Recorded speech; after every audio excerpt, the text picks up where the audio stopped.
अपनी मॉम को इतना एक्साइटेड देखा तो उसने उसके हाथ से वह डॉक्यूमेंट्स लिया और उसे पढ़ा। उस लेटर में उसे कंपटीशन जीतने के लिए बधाइयां दी गई थी और उसके अलावा उसे बेंगलुरु में होने वाले एक अवार्ड सेरेमनी को भी अटेंड करना था, जो वहां एक 5 स्टार होटल में होने वाला था। परंपरा के अनुसार रुद्राक्ष वहां पर खुद आकर एसोयर कॉफी के इन्वेस्टर का नाम पर्सनली अनाउंस्ड करेगा और उसे अवार्ड भी खुद देगा। जैसे ही मायरा ने यह सोचा, वह बहुत खुश हो गई। अपने चेहरे पर एक बड़ी सी मुस्कान लेकर अनीता ने कहा, मैं श्योर हूँ कि बर्थडे पार्टी में तुमने जरूर मिस्टर सिंघानिया के ऊपर अच्छा इंप्रेशन छोड़ो होगा और उस दिन जब अवार्ड सेरेमनी में तुम मिस्टर सिंघानिया मिलोगी तो जब वह तुम्हें विनर के तौर पर देखेंगे तो वह तुमसे और इम्प्रेस हो जाएंगे।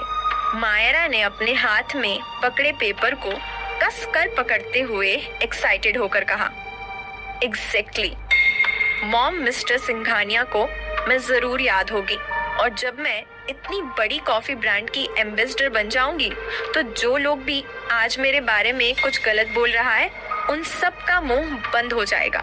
बात सिर्फ इतनी सी नहीं थी कि वह फिर से सेंटर ऑफ अट्रैक्शन बन जाएगी, लेकिन मायरा को यह भी उम्मीद थी कि वह रुद्राक्ष का दिल भी जीत लेगी। अनीता भी बहुत खुश थी। उसने खुशी में अपने पास रखे पर्स से एक नोटों की गड्डी निकाली और मैरी को देते हुए कहा, ये तुम्हारा इनाम है इतनी अच्छी खबर हमें देने के लिए। लेकिन मैरी ने मना करते हुए कहा, मिसेस मल्होत्रा, मैं यह नहीं रह सकती। मैंने तो सिर्फ यह डॉक्यूमेंट्स लाकर आपको दिया है, ये पैसे बहुत ज्यादा है।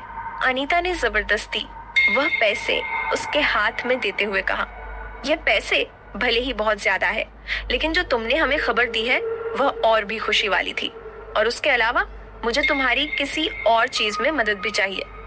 अनीता की बात सुनते ही मैरी की आंखों में लालच दिखाई देने लगा। अनीता का ऑफर मानते हुए उसने वो पैसे रख लिए और कहा, मैं आपकी किस काम में मदद कर सकती हूँ मैडम? आप बस मुझे बता दीजिए, मैं आपको निराश नहीं करूंगी। तुम अनाहिता पर नजर रखोगी और वह कब क्या करती है, क्या कहती है, उन सब के बारे में आकर मुझे बताओगी। मैं समझ गई मैडम, मैं उस गांव की गवार लड़की पर पूरी नजर रखूंगी। जैसे ही अनीता ने मैरी की बात सुनी, उसे कुछ खटका। उसके दिमाग में एक ही सवाल आया, क्या सचमुच अनाहिता एक गांव की गवार लड़की है? अनीता खुद को यह सोचने से रोक नहीं पाई कि हो सकता है कि जो आंखों से देख रहा है वो सच ना हो, क्योंकि जिन लोगों को उसने अनाहिता को मारने के लिए भेजा था वह अभी तक वापस नहीं आए हैं और उनमें से एक इंसान का अनीता के पास फोन भी आया तो उसने कहा था कि अनाहिता को वह लोग एक घने सुनसान जंगल में छोड़ आए हैं। उसे नहीं पता था कि उस घने जंगल से अनाहिता रुद्राक्ष के साथ कैसे वापस लौटी, लेकिन अभी के सारे हालातों को देखते हुए अनीता को अब लगने लगा था कि उसे अनाहिता के बारे में डिटेल इन्वेस्टिगेशन करवानी होगी।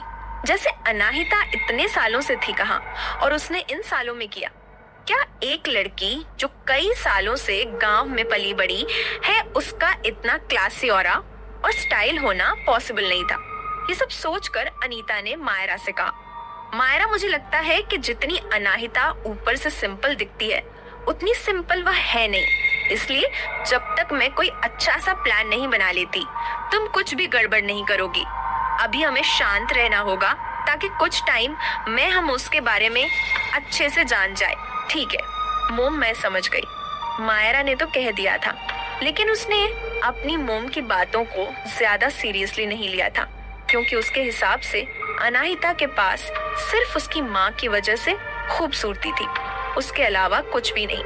वह गांव की गवार लड़की थी और ऐसी लड़की से उसे डरने की क्या जरूरत है? जरूरी तो नहीं कि खूबसूरती के साथ साथ अनाहिता ने अपनी मॉम से तेज दिमाग भी लिया हो और उसे अपने आप पर इतना भरोसा था कि अनाहिता उसके सामने कभी नहीं टिक पाएगी। मायरा आर्ट में बहुत अच्छी थी, जिसकी वजह से आसपास के लोगों में उसकी रिप्रेशन काफी अच्छी थी। उसने काफी कुछ अचीव किया था, लेकिन इन सब अचीवमेंट के पीछे लाखों रुपए लगाए गए थे, जिससे अलग अलग क्लासेस और ट्रेनिंग लेने के बाद उसने यह चीजें सीखी थी। कुछ सोचकर उसने अपनी मॉम से कहा, मोम, मेरे पास एक आइडिया है। मैं इस अवार्ड सेरेमनी में अनाहिता को भी अपने साथ ले जाऊंगी, ताकि वहां जाकर उसे अपनी औकात पता चल जाए और वह यह समझ जाए कि वह कभी मेरी बराबरी नहीं कर पाएगी। उसकी बात सुनकर अनीता ने कुछ देर सोचा और उसकी बात मानते हुए कहा, श्योर, चलो तुम्हारे डैड को यह बात बता देते हैं, और जब उन्हें पता चलेगा कि तुमने कितना बड़ा कंपटीशन जीता है तो वह समझ जाएंगे कि उनकी प्यार के लायक कौन सी बेटी है। वह माँ बेटी की जोड़ी यही सोच सोच कर खुश हो जा रही थी कि कैसे अवार्ड फंक्शन सबके सामने वह अनाहिता की बेइज्जती करेंगे। वैसे भी सिर्फ खूबसूरती के दम पर वह इन हाई सोसाइटी में अपनी जगह नहीं बना पाएगी। आगे गाने में क्या होगा जानने के लिए पढ़ते रहिए mystery girl and a rude hero, और कमेंट और लाइक जरूर कीजिए। जिस उस सांप की गर्दन काट देना चाहती थी, लेकिन तभी उसे कुछ याद आया। अब तक आपने पढ़ा कि मायरा होश में आने के बाद अनाहिता पर बहुत गुस्सा करती है। तभी घर की हाउसकीपर मैरी से उसे पता चलता है कि वह सोशलाइट कॉफी कंपटीशन जीत चुकी है। उसके बाद मायरा और अनीता मिलकर अनाहिता को बेइज्जत करने का प्लान बनाते हैं। अब आगे जैसे ही मायरा को पता चला कि वह सोशलाइट कॉफी कंपटीशन जीत चुकी है, उसका मूड अपने आप ही ठीक हो गया। अपने आप को ठीक करने के बाद वह अनीता के साथ वापस नीचे चली गई। नीचे जाने के बाद मायरा चारों तरफ देखने लगी और रुद्राक्ष को ढूंढ रही थी, लेकिन रुद्राक्ष न कहीं भी दिखाई नहीं दे रहा था। तभी उसे वहां पर एक लड़की दिखी जो अक्सर ही उसे अच्छे से बात करती थी। उसने उससे पूछा, क्या तुमने मिस्टर सिंघानिया को देखा?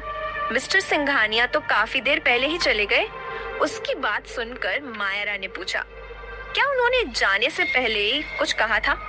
कुछ सोचकर उस लड़की ने कहा, वह तुम्हारी बहन से बातें कर रहे थे। उनके आसपास बहुत सारे बॉडीगार्ड थे जो उनके आसपास किसी को भी जाने नहीं दे रहे थे, इसलिए मैं उनकी बातें नहीं सुन पाई। मगर वो जाते समय ज्यादा खुश नहीं लग रहे थे।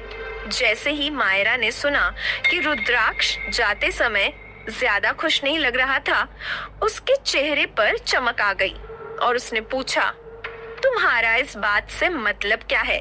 मुझे पूरी बात तो नहीं पता, मगर अंत में मिस्टर सिंघानिया तुम्हारी बहन से कुछ कहकर वहां से चले गए। उनके जाने के बाद तुम्हारी बहन भी पीछे पीछे गई उनसे बात करने के लिए, मगर मिस्टर सिंघानिया का बॉडीगार्ड ने उन्हें रोक दिया। इसका मतलब अनाहिता और मिस्टर सिंघाना इतने भी क्लोज नहीं है, मायरा ने कहा।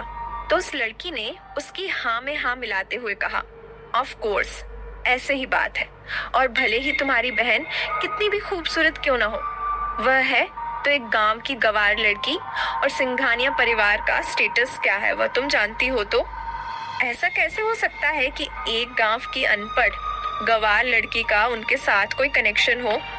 वह इस लायक है ही नहीं पूरे शहर में, या फिर कह दो पूरे इंडिया में। सिर्फ तुम ही हो जो मिस्टर सिंघानिया के लिए परफेक्ट है। उस लड़की ने मायरा को खुश करने के लिए कहा और उसका दांव सही भी लगा। उसकी बातें सुनकर मायरा बहुत खुश हो गई और उसने कहा, तुम मुझे बहुत अच्छी लगी। मैं अपने डैड से बात करूंगी ताकि तुम्हारी फैमिली को सपोर्ट करें और तुम्हारे बिजनेस को आगे बढ़ाने में मदद करें। ये तो बहुत अच्छी बात है, थैंक यू मायरा। मायरा उस लड़की से बात कर ही रही थी, तभी वहां पर खड़ी दो औरतों की बातें उसे सुनाई दी जो उसका मजाक उड़ा रही थी। एक लेडी ने कहा, मुझे नहीं पता था कि मायरा में इतनी हिम्मत है। कितना बड़ा तमाशा होने के बाद भी वह नीचे वापस आ गई। वह तो अपनी बहन की खूबसूरती देखकर इतना जलने लगी और गुस्सा होगा एक ही वह बेहोश हो गई।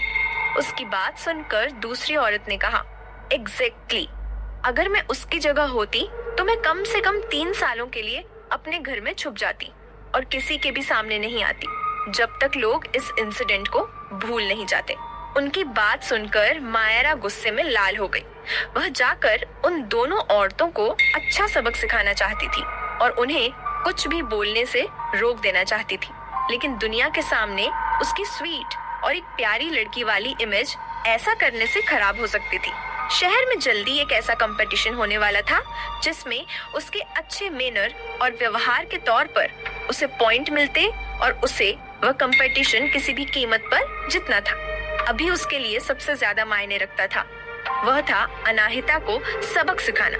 अगर वह अनाहिता को यहाँ से वापस भगा देती है तो कोई भी उसकी लाइमलाइट नहीं छीन पाएगा और यह लोग अपने आप ही उसके बारे में गॉसिप करना बंद कर देंगे। यह सोचते ही मायरा के दिमाग में एक खतरनाक प्लान ने जन्म लिया।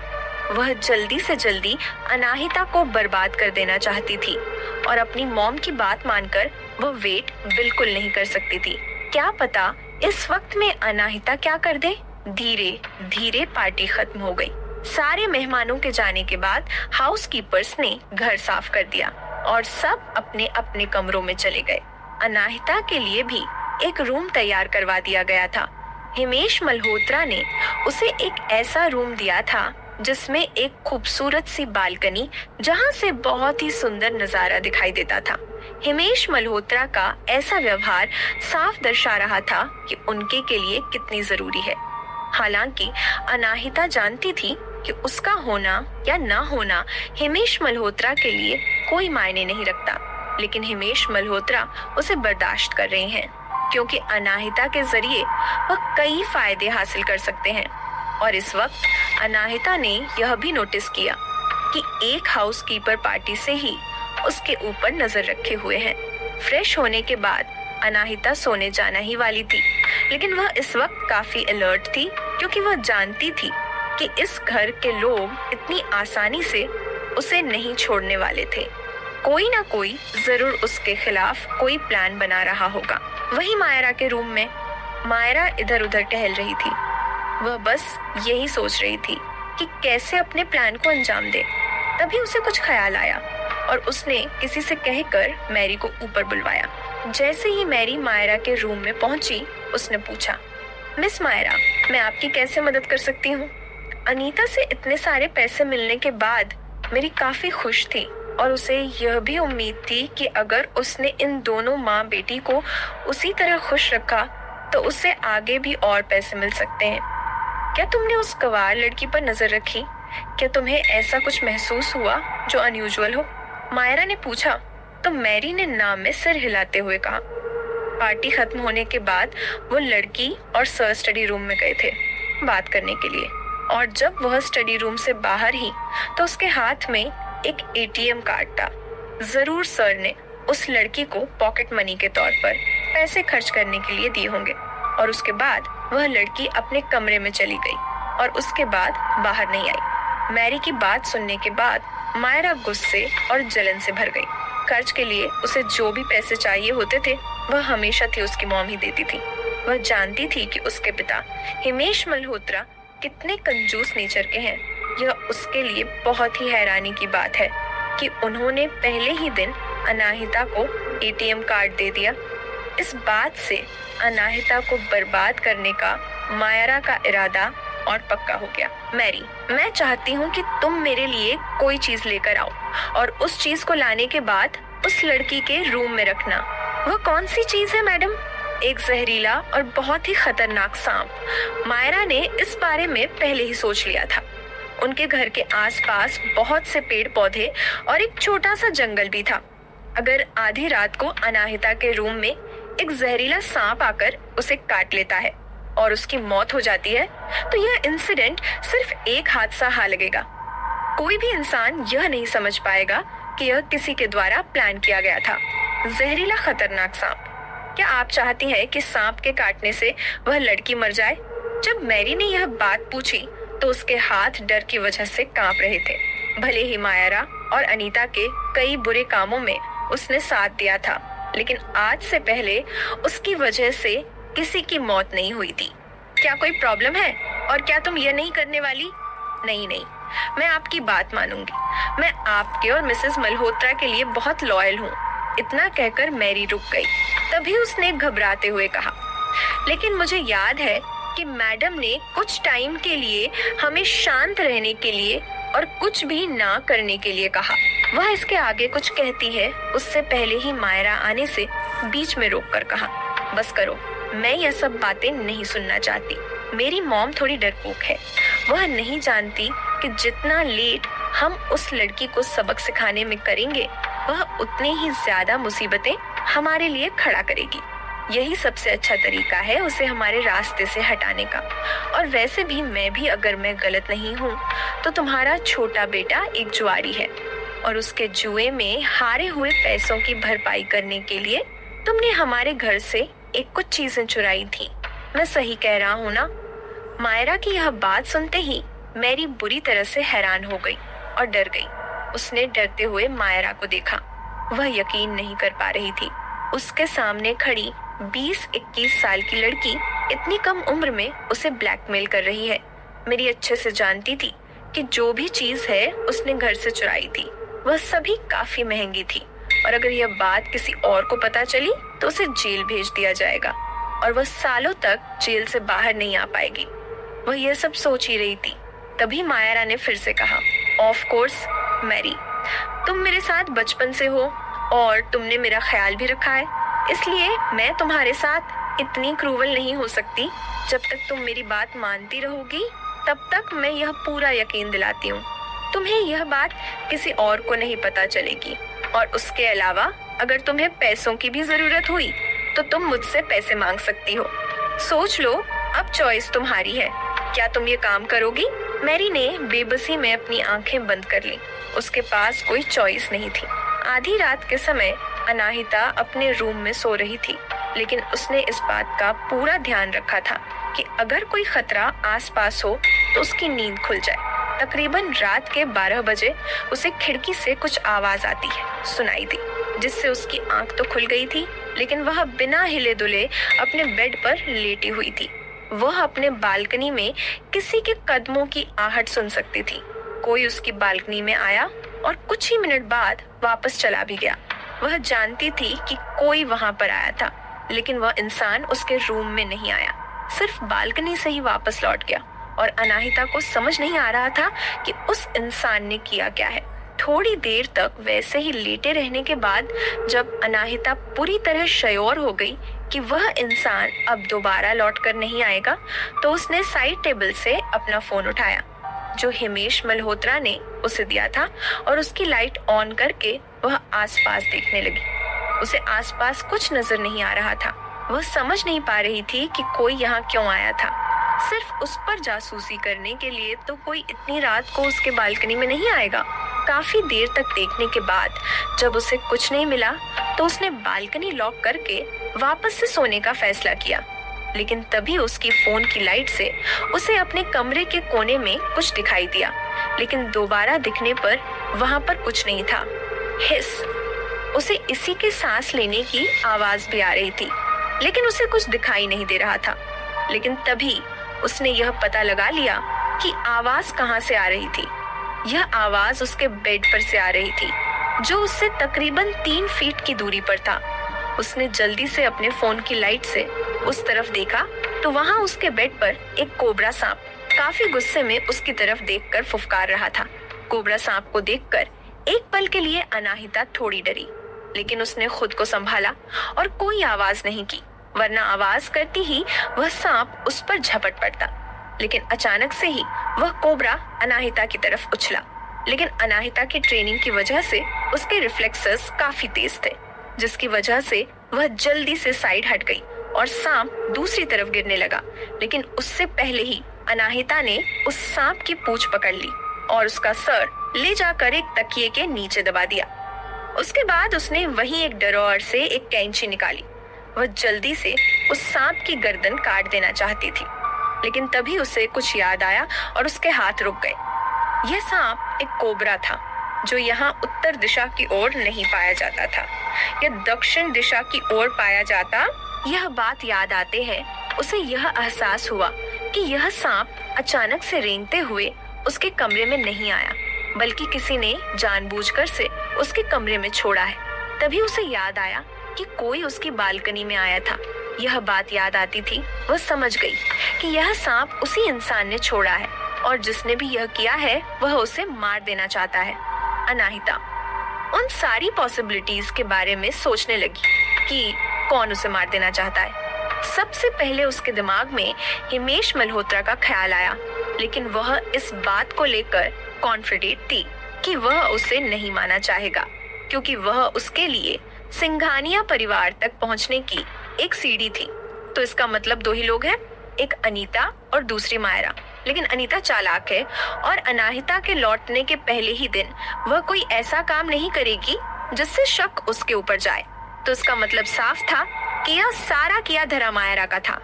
जैसे ही अनाहिता के दिमाग में ख्याल आया, उसके चेहरे के एक्सप्रेशन सख्त और आंखें कोल्ड हो गईं। उसने कहा, मायरा मल्होत्रा, तुमने अपने आप को कुछ ज्यादा ही चालाक समझ लिया। अगर तुम मुझे मारना चाहती हो तो इसकी सजा तुम्हें जरूर मिलेगी। रात के समय सब लोग सो चुके थे, सिवाय मायरा के। वह अभी तक जागी हुई थी और अनाहिता की मौत की खबर सुनने का इंतजार कर रही थी। उस सांप को अनाहिता के कमरे में गए हुए काफी देर हो चुकी थी और अभी तक उसे कोई खबर नहीं मिली थी। वह ज्यादा देर तक इंतजार नहीं कर सकती थी, इसलिए उसने फोन करके मैरी को उसके रूम में बुलाया। जैसे ही मैरी उसके रूम में आई, उसने पूछा, क्या तुमने मेरा कहा हुआ काम नहीं किया? और अगर नहीं किया है तो इंतजार करो, सुबह पुलिस आती ही होगी तुम्हें लेने के लिए। जैसे ही मैरी नहीं है सुना, वह पैनिक हो गई और उसने जल्दी से कहा, आप मुझे गलत समझ रही है। मैं आपके कहे अनुसार मैंने एक बहुत ही जहरीला सांप खरीद लिया था और मैंने ही वह साहब उस लड़की के रूम में 2 घंटे पहले ही छोड़ दिया था। अगर ऐसी बात है तो मुझे अब तक कुछ सुनाई क्यों नहीं दिया? अगर सांप ने उसे काटा होता तो वह जग गई होती और दर्द में चिल्ला रही होती। मेरा रूम उसके रूम के बिल्कुल पास है, मुझे अब तक कोई चिक्की क्यों नहीं सुनाई दी? मायरा ने गुस्से में पूछा। मुझे कुछ नहीं पता, हो सकता है कि उस सांप ने उसे काटा ही ना हो। मायरा की यह बात सुनकर मेरी ने ना में सर हिलाते हुए कहा, नहीं, उस सांप बेचने वाले ने मुझे यह बात कंफर्म की थी कि वह सांप बहुत गुस्से में है और कई दिनों से भूखा भी। वह जब भी किसी जिंदा इंसान को अपने आसपास देखेगा उस पर वार जरूर करेगा। उसकी बात सुनकर मायरा कंफ्यूज हो गई। उसने गुस्से में पूछा, तो उसने अटैक किया क्यों नहीं? हो क्या रहा है? तभी मैरी ने फिर कहा, उस सांप बेचने वाले ने यह भी कहा था कि यह सांप बहुत जहरीला है और अगर जल्द से जल्द उस सांप का जहर शरीर से नहीं निकाला गया तो इंसान कुछ ही घंटों में मर जाएगा। हो सकता है कि सांप ने उसे काट दिया हो और वह लड़की रिएक्ट कर पाती, उसके पहले ही वह लड़की मर। मैरी इसके आगे कुछ कहती है, उससे पहले ही मायरा ने इसे बीच में रोका और कहा, इसका मतलब वह शायद मर चुकी होगी। अगर ऐसा है मिस, तो क्या मैं किसी बहाने से जाकर उसके रूम में चेक करूं? मायरा ने अपना हाथ हिलाते हुए कहा, उसकी कोई जरूरत नहीं है। अगर तुम उसके रूम में गई तो सारा शक तुम पर चला जाएगा और उसके अलावा अगर वह जिंदा हुई तो उसे टाइम पर हॉस्पिटल ले जाने की वजह से वह बच भी सकती है। मैं तुमसे कहूंगी कि तुम जाओ और सो जाओ, हम रात गुजरने का इंतजार करते हैं। तब तक तो लड़की पक्का मर जाएगी और कल सुबह उसके कमरे में उसकी लाश मिलेगी। मैरी ने हाँ मैं सर हिलाते हुए कहा, यू आर राइट मिस, सुबह तक तो पक्का मर जाएगी और उसके बाद भगवान भी उसे जिंदा नहीं कर पाएंगे। मैरी की बात सुनकर मायरा बहुत खुश हो गई। उसके एक्सप्रेशन से साफ पता चल रहा था कि वह कितनी एक्साइटेड है। खुशी के मारे उसने अपने गले से एक डायमंड का पेंडेंट निकालकर मैरी को दे दिया और कहा, तुमने बहुत अच्छा काम किया, यह तुम्हारा रिवॉर्ड है और अगर तुम्हें और कुछ भी चाहिए हो तो तुम बेझिझक मुझसे मांग सकती हो। थैंक यू मैम, मैरी ने खुशी से कहा। जो अनाहिता को मारने का उसके मन में गिल्ट और डर था, वह नेकलेस को देखते ही गायब हो गया। ठीक है, फिर तुम जाओ, सो जाओ और मैं भी आजाद बहुत अच्छे ही नींद सोएंगी, मायरा ने कहा। तो मैरी उसके रूम से चली गई। उसने मन में पहले ही सोच लिया था कि कल सुबह उसकी बहन की लाश देखने के बाद उसे कैसे रिएक्ट करना है और उसके अंतिम संस्कार पर कितना रोना है।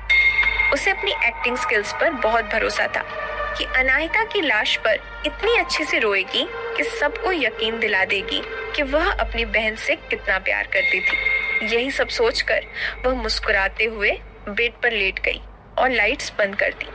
थोड़ी देर में वह गहरी नींद में सो गई। उसे बहुत ही अच्छा सपना आ रहा था। उसके सपने में अवार्ड सेरेमनी वाले दिन रुद्राक्ष के टैलेंट से इतना इम्प्रेस हो गया कि उसने सबके सामने उससे शादी करने की अनाउंसमेंट कर दी और उसके बाद रुद्राक्ष से शादी करके वह हमेशा खुशी खुशी रहने लगी। वह यही सपना देखकर नींद में मुस्कुराए जा रही थी, इस बात से अनजान कि इस वक्त कोई उसके बालकनी में आ गया है। 1 घंटा और बीत गया। सब लोग अपने कमरे में आराम से सो रहे थे। तभी उन्हें एक जोरदार चीज सुनाई दी। क्या हो गया है? क्या हुआ? मुझे नहीं पता, मैंने सिर्फ एक चिक सुनी। जल्दी चलो, लगता है ये ठीक मिस मायरा के रूम से आई है, सारे हाउस कपर ने एक दूसरे से कहा और वह लोग तेजी से दौड़कर मायरा रूम की तरफ भागे। भगवान का शुक्र था कि मायरा ने अपना रूम ब्लॉक नहीं किया था, इसलिए सारे हाउसकीपर जल्दी से उसके रूम का दरवाजा खोलकर अंदर चले गए। जब वह लोग अंदर गए तो अंदर का नजारा देखकर बुरी तरह डर गए, क्योंकि मायरा अपने बेड पर लेटी हुई थी और उसके मुंह से झाग आ रहा था। उसका चेहरा पूरा नीला हो गया था। उसे देखकर लग रहा था कि किसी भी वक्त उसकी जान चली जाएगी। लेकिन कुछ ही सेकंड में उन लोगों ने अपना होश संभाला। एक हाउसकीपर दौड़कर मायरा के पास जाने ही वाली थी, तभी किसी ने पीछे से चिल्लाकर कहा, वेट, वहां पर मत जाओ, वह सांप अभी भी मिस मायरा के पास ही है, वह तुम्हें काट लेगा। इतना सुनते ही वह हाउसकीपर रुक गई। आगे कहानी में क्या होगा जानने के लिए पढ़ते रहिए mystery girl and a rude hero, और कमेंट और लाइक जरूर कीजिए जिससे मैं प्रोत्साहन मिले। धन्यवाद।